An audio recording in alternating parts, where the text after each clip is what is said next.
कुछ important benefits देखेंगे। Friends, DMIT test के 12 मेजर बेनिफिट्स हैं। सबसे पहला बेनिफिट है मल्टीपल इंटेलिजेंसेस। इस टेस्ट से हमें ये पता चलता है कि बच्चे के अंदर कितनी मल्टीपल इंटेलिजेंसेस प्रेजेंट है और उनका परसेंटेज कितना है। अगर कोई बच्चा लॉजिकल है, इसका मतलब वो मैथ्स और साइंस में इंटेलिजेंट है। अगर कोई बच्चा लिंग्विस्टिक है, इसका मतलब वो लैंग्वेज बोलने में तेज है। अगर बच्चे का इंट्रापर्सनल अच्छा है, इसका मतलब वो अपने बारे में बहुत कुछ जानता है। और अगर बच्चे का इंटरपर्सनल अच्छा है, इसका मतलब वो दूसरों के बारे में भी बहुत कुछ जान लेता है। अगर बच्चे का किनेस्थेटिक अच्छा है, इसका मतलब वो फिजिकली, बॉडीली एक्टिव है। और अगर बच्चे का विजुअल अच्छा है, इसका मतलब उसका विजुअलाइजेशन बहुत अच्छा है। अगर कोई बच्चा म्यूजिकल है, इसका मतलब उसका म्यूजिकल सेंस अच्छा है। वो बच्चा एक रिदम या एक टोन में बात करता है। अगर किसी बच्चे का नेचुरलिस्टिक अच्छा है, इसका मतलब वो बच्चा नेचर के बहुत करीब है। तो ये जितने भी 8 मल्टीपल इंटेलिजेंसेस हैं, इनके बेसिस पर बहुत सारे करियर ऑप्शंस होते हैं। हमारे इंडिया में मोस्टली 2 ही करियर ऑप्शंस में लोग जाते हैं, वो है इंजीनियरिंग या मेडिकल। लेकिन more than 2000 career options are available. दूसरा बेनिफिट है ब्रेन डोमिनेंस। हमारा ब्रेन 2 पार्ट्स में डिवाइडेड होता है, left brain and right brain. Left brain analytical होता है और राइट ब्रेन क्रिएटिव और इमोशनल होता है।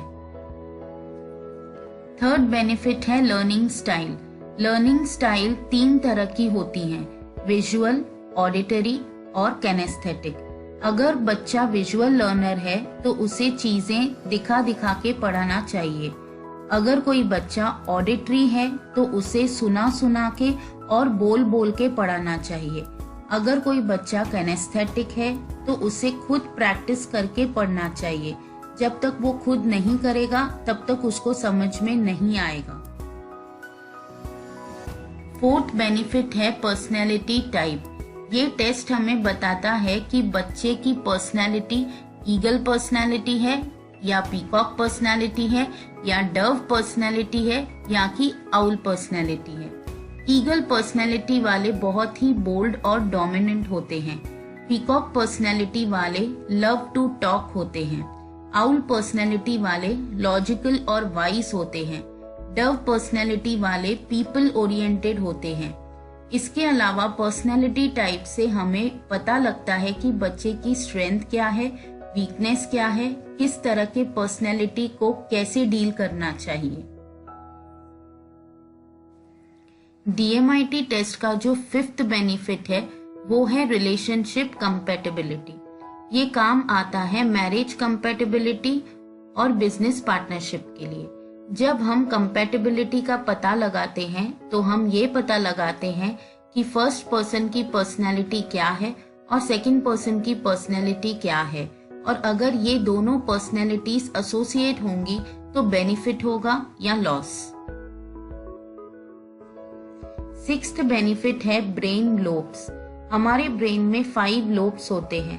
फर्स्ट होता है प्रीफ्रंटल, सेकंड होता है फ्रंटल, थर्ड होता है पैराइटल, फोर्थ होता है टेम्पोरल और 5th होता है ऑसिपिटल। इन सब लोब्स के अलग अलग काम होते हैं।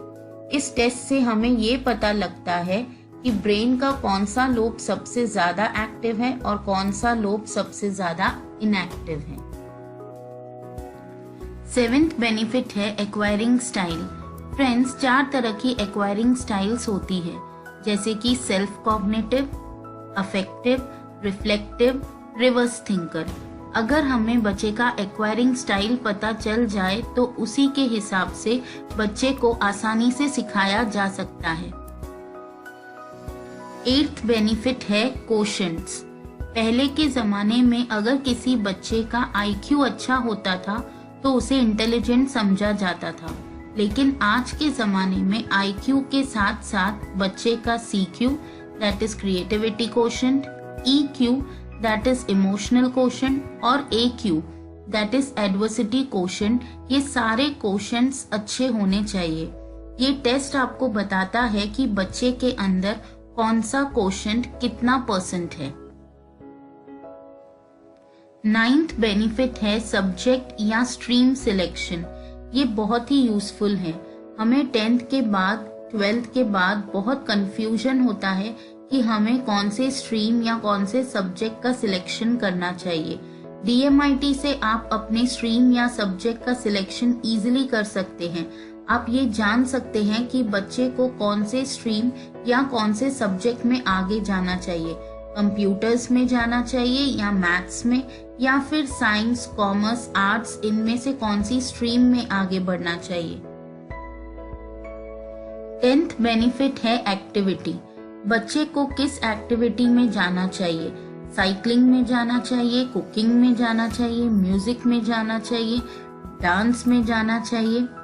DMIT टेस्ट बताता है कि बच्चे के इनबॉर्न टैलेंट के हिसाब से उसे किस एक्टिविटी में जाना चाहिए। 11th बेनिफिट है डिपार्टमेंट सूटेबिलिटी। ये कंपनीज के लिए बहुत ही यूजफुल है।